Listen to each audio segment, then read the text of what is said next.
Hello students, SHM के ये तीसरे वीडियो में हम लोग एसएचएम क्यों होता है, कैसे होता है, ये तो हमने देखा। लेकिन now we are going to see कि अब एसएचएम के कुछ एग्जांपल्स देखेंगे हम कि which system perform SHM under what condition. और अगर कोई system simple harmonic motion perform कर रहा है तो वैसे सिस्टम का टाइम पीरियड कैसे निकालते हैं और फ्रीक्वेंसी कैसे फाइंड करते हैं। तुम्हारे बुक में एक कॉमन क्वेश्चंस है, डिफरेंट टाइप ऑफ रहता है, डिफरेंट टाइप ऑफ सिस्टम दिया होता है और कहा जाता है कि prove that if this system is displaced from equilibrium position then the system will perform simple harmonic motion. पहले तो प्रूव करना होता है, फिर उसके बाद पूछा जाता है कि then find the time period and frequency. This is a very common question in all kind of books जो तुम्हारे एग्जाम्स में आता है। So we are going to find the method of finding time period and frequency of any system which is able to perform simple harmonic motion. तो उसके लिए इसके कुछ स्टेप्स हैं। सबसे पहले तो हम देखेंगे कि इस बात को प्रूव करने के लिए कि कोई system simple harmonic motion perform करेगा या नहीं करेगा, इसके कुछ सर्टेन स्टेप्स हैं और वो स्टेप्स हम आज देखने जा रहे हैं। तो पहले तो हम देखेंगे कि स्टेप्स क्या है, उसके बाद हम लोग कुछ एग्जांपल्स देखेंगे जिसमें हम उन स्टेप्स को यूज करेंगे और फिर हम पता करेंगे कि किस तरीके से टाइम पीरियड और फ्रीक्वेंसी फाइंड करते हैं। Okay, so we have method of finding time period and frequency of a system in simple harmonic motion। पहला स्टेप है, इसका पहला स्टेप है कि जिस सिस्टम के लिए प्रूव करना है कि वो एसएचएम परफॉर्म करेगा या नहीं, उसके लिए सबसे पहले हम ये देखते हैं कि उस सिस्टम का इक्विलिब्रियम पोजीशन कहाँ पे है। What is the equilibrium position of the system. तो इक्विलिब्रियम पोजीशन क्या हुआ, एक ऐसा पोजीशन जहाँ पर उस सिस्टम पर नेट फोर्स और नेट टॉर्क दोनों जीरो है। मतलब एक ऐसा पोजीशन जहाँ पर वो सिस्टम स्टैटिक कंडीशन में रह सकता है, हर पोजीशन में नहीं होगा, एक पोजीशन में होगा। तो वो पोजीशन फाइंड करना है, सबसे पहला काम यही होगा कि वो पोजीशन को फाइंड करना है और उस पोजीशन को हमें कहना है कि वो सिस्टम का इक्विलिब्रियम पोजीशन है। जैसे व्हाट आई मीन टू से इज दिस, यू सी, मान लो कि ये किसी स्मूथ हॉरिजॉन्टल सरफेस पे स्प्रिंग के साथ एक ब्लॉक अटैच किया हुआ है। पहले हमने देखा इसे।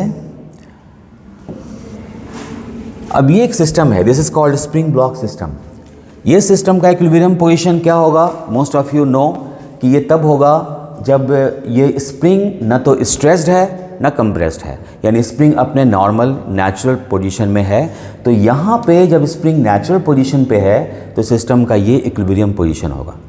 लेकिन इसका मतलब ये नहीं समझ लेना है कि इक्विलिब्रियम पोजीशन हमेशा तभी होता है जब स्प्रिंग नेचुरल कंडीशन में होता है, नेचुरल लेंथ पे होता है। जैसे फॉर एग्जांपल सपोज ये सीलिंग है और यहाँ से एक स्प्रिंग सस्पेंडेड है और इसके साथ एक ब्लॉक सस्पेंड किया हुआ है। अब इस सिस्टम का इक्विलिब्रियम पोजीशन तब नहीं होगा जब स्प्रिंग नॉर्मल कंडीशन में है, बल्कि तब होगा जब ये स्प्रिंग स्लाइटली स्ट्रेस्ड है, खिंचा हुआ है। तो मतलब ये हुआ कि क्योंकि अभी इसके ऊपर एक फोर्स लग रहा है mg और अगर स्प्रिंग स्ट्रेच नहीं है तो अभी रिजल्टेंट फोर्स mg होगा। तो एक्चुअली में इक्विलिब्रियम पोजीशन में स्प्रिंग थोड़ा सा स्ट्रेच्ड हो गया होगा और इस तरीके से कि नीचे लगने वाला वेट mg और ऊपर स्प्रिंग फोर्स ये दोनों बराबर होगा। तो ऐसे में in this condition equilibrium position में स्प्रिंग अपने नेचुरल लेंथ से स्लाइटली खिंचा हुआ होगा। मतलब ये हुआ कि हर सिस्टम में हमें ये पता करना है कि इक्विलिब्रियम पोजीशन कहाँ पे है। तो ये हमारा पहला स्टेप है। ओके, सेकेंड स्टेप में हम लोग को ये करना है कि सिस्टम को इक्विलिब्रियम पोजीशन से डिस्प्लेस करना है, स्लाइटली डिस्प्लेस करना है और डिस्प्लेस करके देखना है कि सिस्टम पर अब रिजल्टेंट फोर्स या रिजल्टेंट टॉर्क कितना लग रहा है, किस डायरेक्शन में लग रहा है।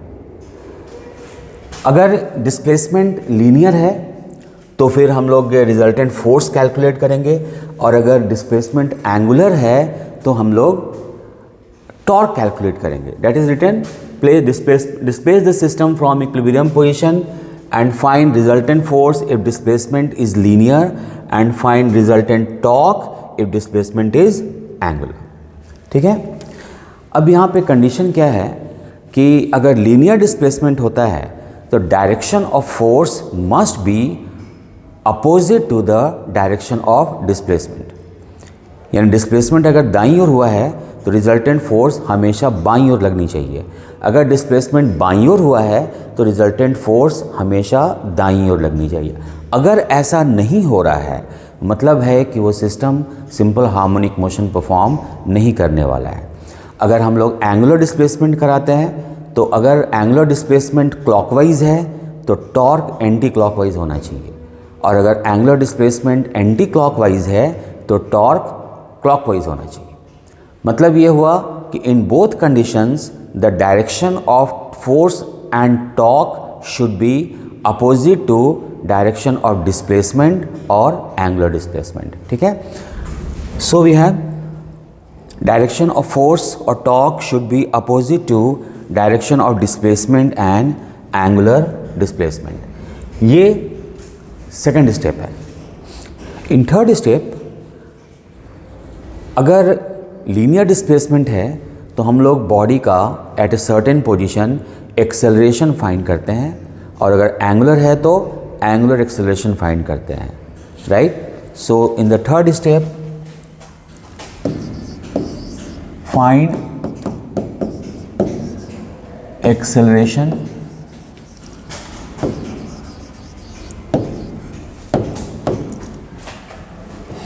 और angular acceleration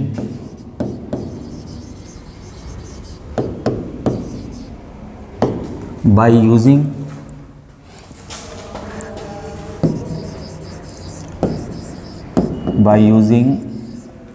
F is equal to ma, resultant force is mass into acceleration, or in case of angular displacement use net torque is equal to I alpha, where I is moment of inertia about the given axis and alpha is the angular acceleration. ये find करना हमको third step में. Fourth step for SHM, याद है हम लोगों ने पिछले वीडियो में देखा था कि सिंपल हार्मोनिक मोशन अगर सिस्टम परफॉर्म कर रहा है then the acceleration A is equal to minus omega square x, where x is the linear displacement, or in case of angular displacement we should have angular acceleration alpha is equal to होना चाहिए omega square theta. Negative sign ये है कि the direction of acceleration displacement का उल्टा है, और the direction of the angular acceleration is opposite to the angular displacement. ये एक्सेलरेशन इस फॉर्म में आना चाहिए. तो the acceleration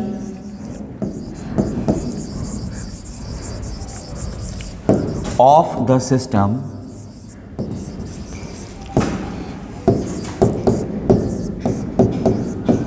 should be in above form. Should be in above form.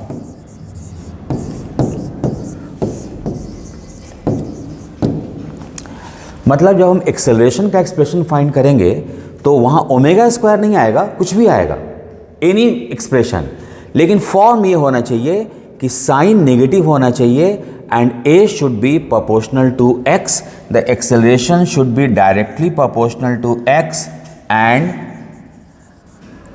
angular acceleration should be directly proportional to theta.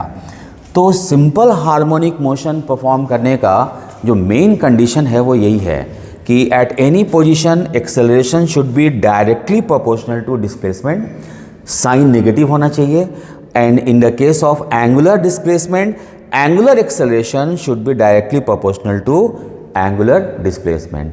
अगर ये condition fulfil हो जाता है तो हम लोग निश्चित तौर पे कह सकते हैं कि हमारा system simple harmonic motion perform करेगा। यानी तुम्हारे क्वेश्चन का पहला पार्ट सॉल्व हो जाएगा यहाँ से कि अगर तुमने ये शो कर दिया कि the acceleration is directly proportional to x and the direction of acceleration is opposite to displacement, then the first thing is proved that the system is going to perform simple harmonic motion.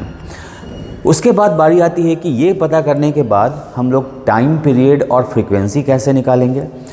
तो जब हम acceleration का expression find करेंगे तो whatever quantity x के साथ multiply किया गया है, जो भी x के साथ मल्टीप्लाई है वो ओमेगा स्क्वायर के बराबर होगा। ठीक है, तो इसके लिए fourth,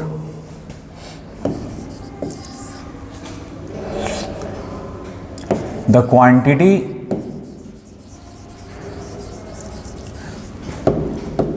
multiplied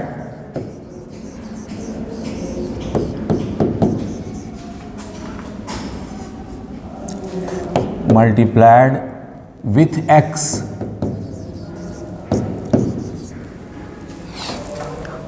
will be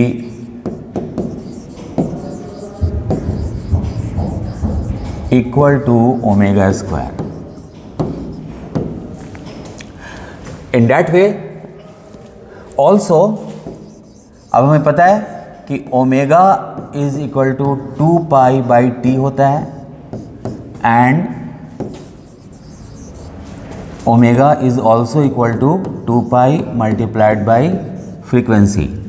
so by using this expression हम लोग किसी सिस्टम के सिंपल हार्मोनिक मोशन का टाइम पीरियड और फ्रीक्वेंसी फाइंड कर सकते हैं। ठीक है, this is the simplest method.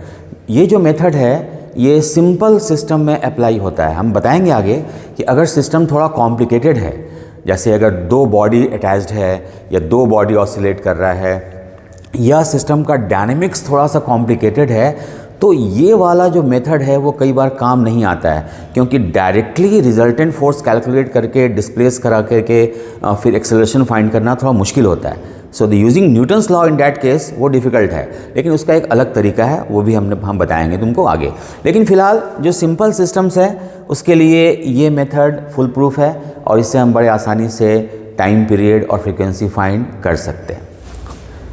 See this figure, यहाँ पे हमने दिखाया है कि किसी स्मूथ सरफेस पे एक ब्लॉक रखा हुआ है जिसका कि मास m है। The block is connected with an ideal spring, light spring, और ये जो फर्स्ट फिगर है इसमें ये स्प्रिंग अपने नेचुरल लेंथ में है। ये जो फिगर, ये जो सिचुएशन है, ये हमारे सिस्टम का इक्विलिब्रियम पोजीशन है। कैसे? क्योंकि यू कैन सी हियर एक फोर्स यहाँ लग रहा है नीचे mg, और mg is being balanced by the normal, net force 0 हो गया वर्टिकल डायरेक्शन में।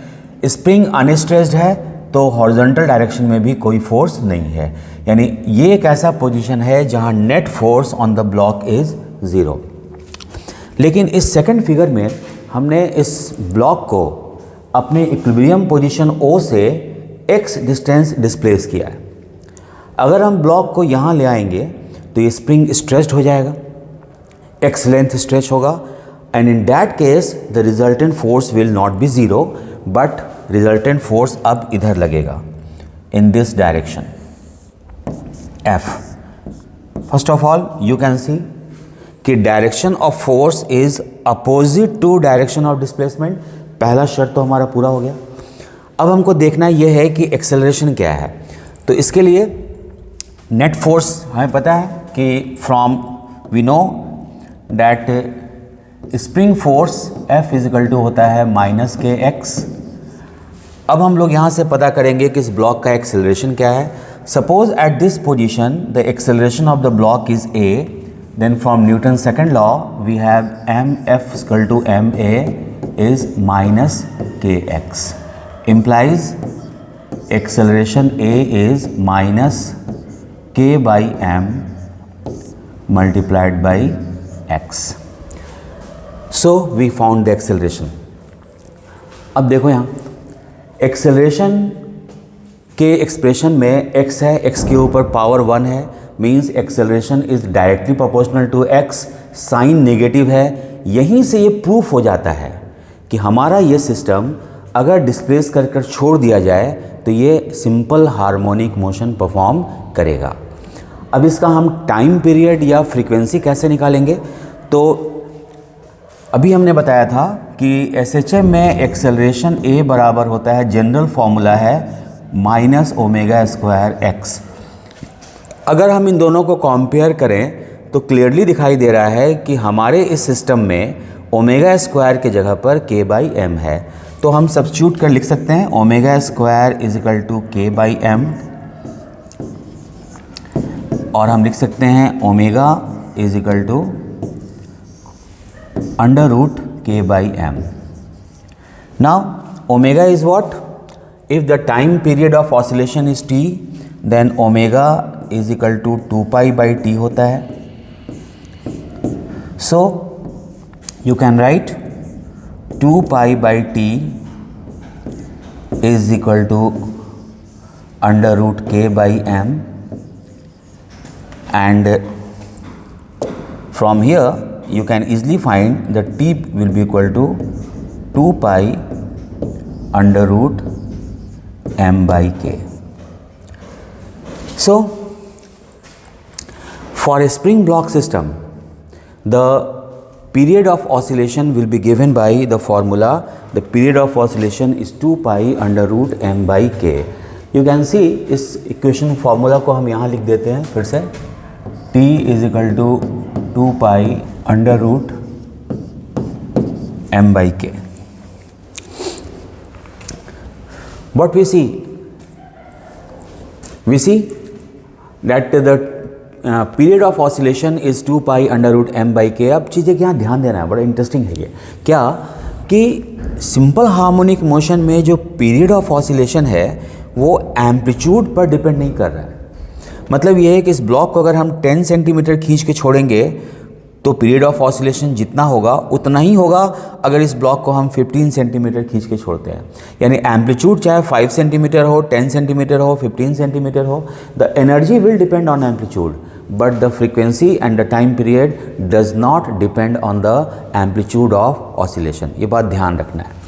तो यहीं से फिर फ्रीक्वेंसी बता सकते हैं। Frequency new will be just उल्टा हो जाएगा इसका, 2π √k/m. So that will be the frequency of oscillation. So ये one example है spring block system which performs simple harmonic motion.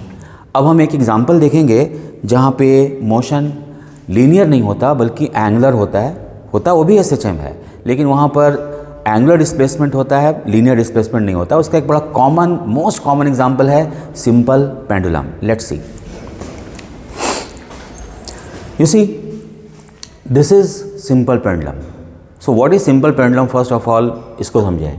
Simple pendulum में क्या होता है कि एक लाइट स्ट्रिंग के साथ एक मास सस्पेंडेड होता है, छोटा सा, इसे हम बॉब कहते हैं। और मतलब ये हुआ कि इस पूरे सिस्टम का जो मास है वो ऑलमोस्ट ये लोएस्ट पॉइंट पर लोकेटेड है। तो ये जो स्ट्रिंग की लेंथ है वो L है suppose. Actually the length of the string should be taken from the center of mass of the bob. Bob के center of mass से लेना है, लेकिन फ़िलहाल हम ये मान के चल रहे हैं कि the bob is so small that the center of mass is nearly at the end of the string. बात समझे? कहने का मतलब हुआ कि अगर ये बॉब बड़ा होता, बहुत बड़ा होता, तब तो ये सिंपल पेंडुलम रह ही नहीं जाता, तब तो ये कंपाउंड में आ जाता। लेकिन यहाँ हम अगर ये सिंपल है means the Bob is so small that its centre is at the end of the string. मतलब हम स्ट्रिंग के लेंथ को L और सस्पेंशन पॉइंट से सेंटर ऑफ मास दोनों लगभग सेम है। तो ये यहाँ पे कॉन्सेप्ट है, that's what we call simple pendulum. You see, ये जो सिंपल पेंडुलम है ये फ़िलहाल इस पोजीशन में है, लेंथ L है इसका, बॉब का मास M ले लो, and it is in equilibrium position. ये इसका इक्विलिब्रियम पोजीशन है। कैसे? As you can check it out. यहाँ पर नीचे mg लग रहा है, ऊपर टेंशन लग रहा है, इधर टेंशन है, इधर नीचे mg, both of them are in same straight line. तो यहाँ पर नेट फोर्स भी ज़ीरो है, अगर ये बॉब स्टैटिक रह सकता है, और नेट टॉर्क भी ज़ीरो है। तो ये इसका इक्विलिब्रियम पोजीशन है। अब हम इसको यहाँ से यहाँ ले आते हैं, you can see the displacement will be angular displacement, and suppose जो एंगुलर डिस्प्लेसमेंट हो रहा है ये एंटी क्लॉकवाइज हो रहा है और ये थीटा है, ठीक है। अब हमने बताया था कि system simple harmonic motion perform करेगा या नहीं करेगा, ये इस बात पर डिपेंड करता है कि इक्विलिब्रियम पोजीशन से डिस्प्लेस करने पे जो टॉर्क या फोर्स लग रहा है। अब यहाँ एंगुलर डिस्प्लेसमेंट है तो हम लोग टॉर्क कैलकुलेट करेंगे और देखेंगे कि टॉर्क क्लॉकवाइज है या एंटी क्लॉकवाइज। हमारा एंगुलर डिस्प्लेसमेंट एंटी क्लॉकवाइज है तो टॉर्क को क्लॉकवाइज होना चाहिए about the point of suspension. So let's calculate the torque here. इसके लिए we are going to calculate torque about this axis, about the axis passing through the suspension point। Forces कौन कौन सा है, तो एक फोर्स लग रहा है नीचे mg vertical downward, and at this position tension will be in this direction T, ठीक है। Now the torque of tension, torque of T, tension का torque you know very well how to find torque of a given force. Torque का tension का जो line of action है वो axis को intersect कर रहा है, तो torque of tension will be 0। Now we are suppose to find the torque of mg। तो टॉर्क ऑफ mg निकालने के लिए हम यहाँ से एक स्ट्रेट लाइन ऑफ फोर्स ले लें ऐसे। You can check it out that the perpendicular distance from this line of mg, ये जो डिस्टेंस है ये वाला है, मान लो कि ये d है। सो torque of mg will be minus mg multiplied by d।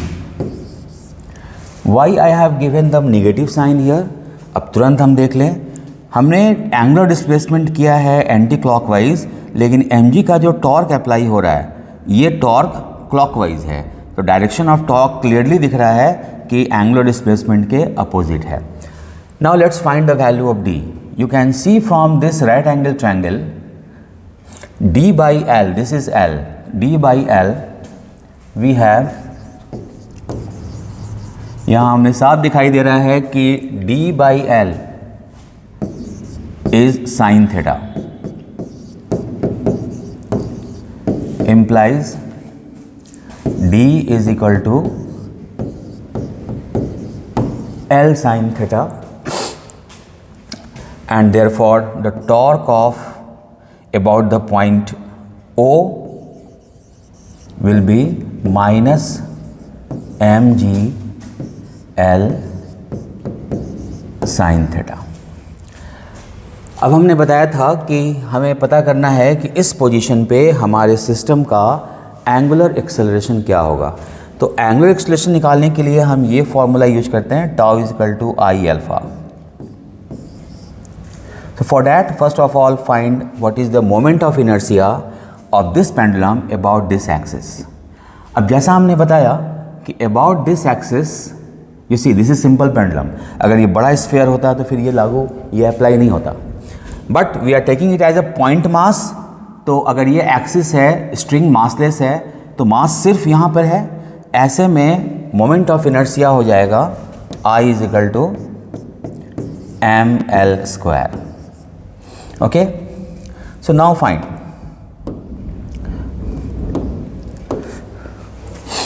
so we have tau is equal to minus mgl sin theta, ठीक है। मोमेंट ऑफ इनर्शिया I आ गया है ml स्क्वायर, तो by using tau is equal to I alpha हम लिख सकते हैं I alpha is minus M G L sine theta. I का वैल्यू हमने निकाला हुआ है M L square, alpha is minus M G L sine theta, m cancel हो जाएगा. It means the angular acceleration will not depend on the mass. एक l cancel होगा. So we have angular acceleration alpha is minus g by l sine theta.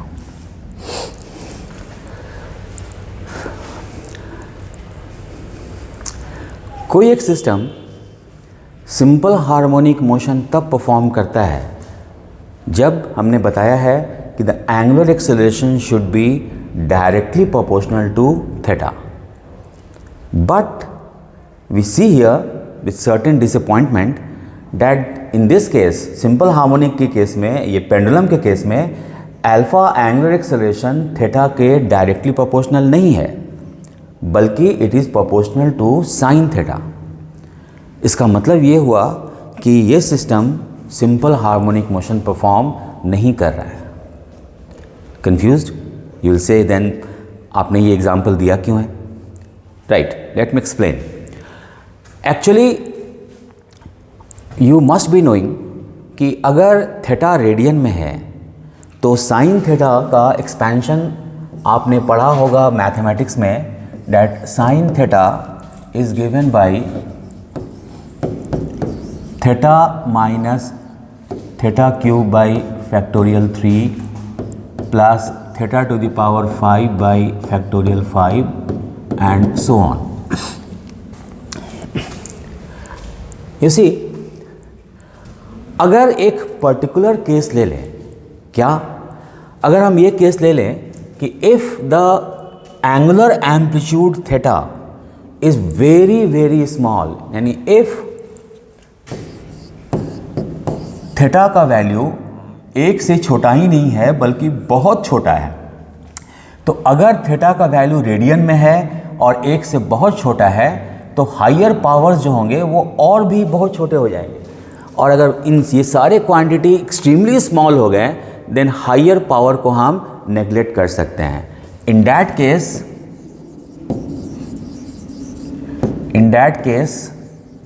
we can write sin theta is equal to theta, but not always. When?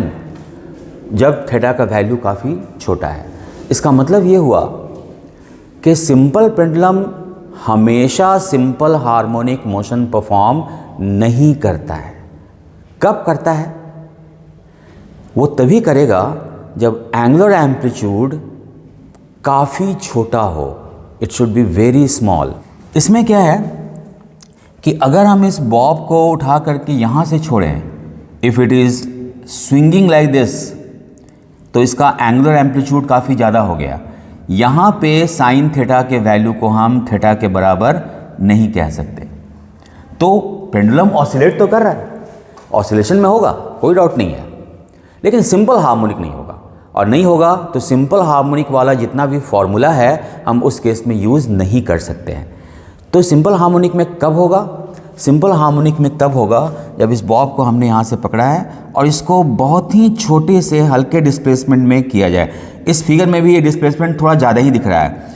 हल्का सा displace किए ताकि angular amplitude काफ़ी कम रहे and then release. And if it is oscillating in this manner, you see, then theta will always be very small than 1, and in that case we can say that the angular acceleration is directly proportional to theta.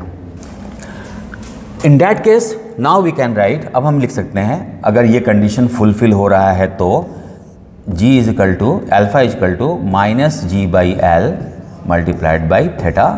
और इसको अगर हम compare करते हैं standard formula से, alpha is minus omega square theta, तो इस case में ओमेगा स्क्वायर की जगह पे आ रहा है जी by L,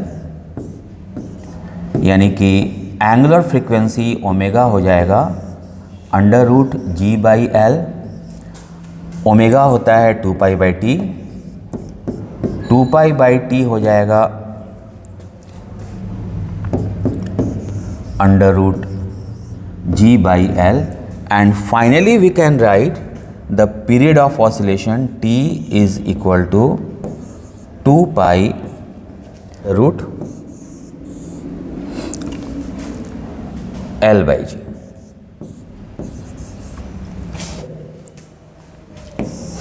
okay, means what?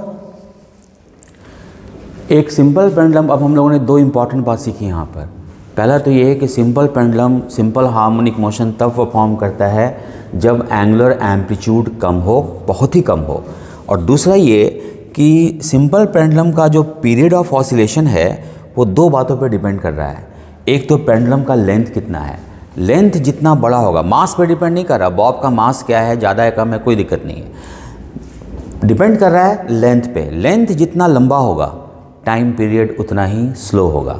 And it also depend on acceleration due to gravity. Acceleration due to gravity जितना ज़्यादा होगा टाइम पीरियड उतना ही कम होगा। यानी अगर हम ग्रेविटी को बढ़ाएंगे तो ऑसिलेशन फास्ट होना शुरू हो जाएगा, और अगर ग्रेविटी कम हुआ तो टाइम पीरियड स्लो होगा। जैसे अगर किसी पेंडुलम का टाइम पीरियड अर्थ पे t है, और उसको अगर उसी पेंडुलम को सेम लेंथ अगर हम मून पे ले जाते हैं तो वहाँ पे उसका टाइम पीरियड बढ़ जाएगा, क्योंकि मून पे एक्सेलरेशन ड्यू टू ग्रेविटी अर्थ का नियरली 1/6 है। तो डिपेंड करता है कि एक्सेलरेशन ड्यू टू ग्रेविटी क्या है। स्प्रिंग मास सिस्टम जी पर डिपेंड नहीं कर रहा था। एक ब्लॉक का, स्प्रिंग ब्लॉक सिस्टम का फ्रीक्वेंसी या टाइम पीरियड अगर अर्थ पे 100 हर्ट्स है तो मून पर भी 100 हर्ट्स होगा, ग्रेविटी फ्री स्पेस में भी 100 हर्ट्स होगा, लेकिन यहाँ ऐसा नहीं है। This depends on the value of g. Well then, आज हम लोगों ने बेसिक बातें सीखी कि simple harmonic motion system perform करेगा या नहीं करेगा, ये हम कैसे प्रूव करते हैं। This was the one method, अभी और भी मेथड आने बाकी हैं। और दो सिंपल एग्जांपल देखा हमने, एक स्प्रिंग ब्लॉक और एक ये। अभी और भी कई ऐसे एग्जांपल हैं, कुछ ऐसे एग्जांपल्स हैं, कुछ ऐसे सिस्टम्स हैं जिनमें टाइम पीरियड कैलकुलेट करना थोड़ा कॉम्प्लिकेटेड होता है। दैट वो कैसे करते हैं, means the problem of higher level, वो कैसे सॉल्व करते हैं, उसको हम लोग नेक्स्ट वीडियो में देखने जा रहे हैं। So keep on watching and systematically. और हमने बताया भी है कि वीडियो को don't use this video for entertainment, this is not for your entertainment. ये सीरियसली हम आपको SHM सिखा रहे हैं। तो अगर step by step starting from the part 1 of the SHM अगर आप देखते जाएंगे तो gradually you will find that your concept is enhancing. But if you will see haphazardly somewhere here, no, you are not going to be benefited by that. So please don't do that. तो जब भी अगर आपको सीखना है SHM या wave के बारे में नॉलेज या कॉन्सेप्ट क्लियर करनी है, then you should watch all the videos in sequence with properly, not in the haphazard manner. I hope you must be doing so. Okay then. चलो फिर आज ही रखते हैं। नेक्स्ट वीडियो में हम बताएंगे some more systems and then we are going to deal how to solve the problems of the complicated SHM, जहाँ पर मोशन थोड़ा कॉम्प्लिकेटेड होता है। See you again then, till then, good bye.